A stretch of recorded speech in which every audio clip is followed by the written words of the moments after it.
Car l'école, mes chers amis, est bien plus qu'un bâtiment aux murs blanchis à la chaux. Elle nous donne des outils essentiels. Le langage pour communiquer, les nombres pour calculer, la science pour comprendre, l'histoire pour s'orienter, la morale pour agir avec conscience. L'école transforme la simple curiosité en savoir, le savoir en pouvoir, le pouvoir de bâtir et de choisir son destin. L'école est l'ascenseur social le plus puissant jamais inventé par l'humanité. Elle ouvre des portes à ceux qui, sans elle, resteraient confinés dans la misère. Elle permet à chacun, riche ou pauvre, de se tenir debout, de faire entendre sa voix et de choisir son destin.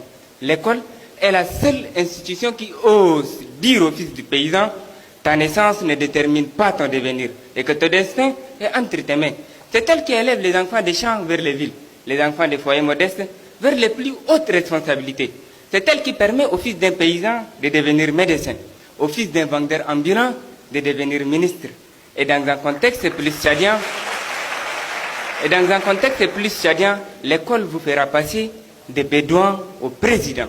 Mesdames, messieurs, l'école est l'un des rares lieux de brassage social.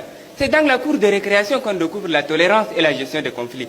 C'est sur les bancs de l'école qu'on apprend la coopération et la discipline. L'école permet la mixité des réseaux qui est un facteur clé de mobilité intergénérationnelle et de progrès économique. Sans elle, il n'y a ni société organisée, ni modernité, ni avenir, ni mobilité sociale, ni cohésion sociale.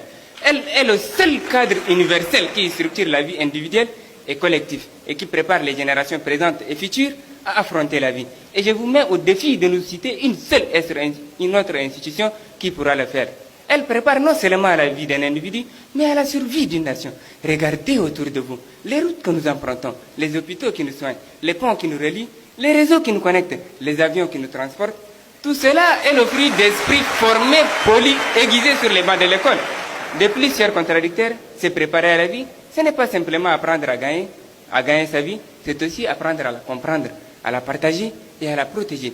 C'est apprendre la citoyenneté, le respect et la discipline. L'école nous apprend à tendre la main plutôt qu'à lever le poing.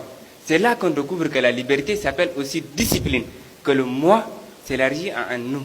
L'école est à l'intersection de la vie sociale, économique et émotionnelle.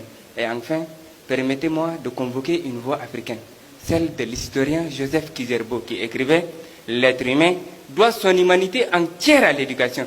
C'est elle qui met l'homme debout et lui donne les outils et aptitudes indispensables à sa réalisation personnelle. » Oui, l'école met l'homme debout. Et c'est debout que l'on vit, que l'on lutte, que l'on espère. Je vous remercie.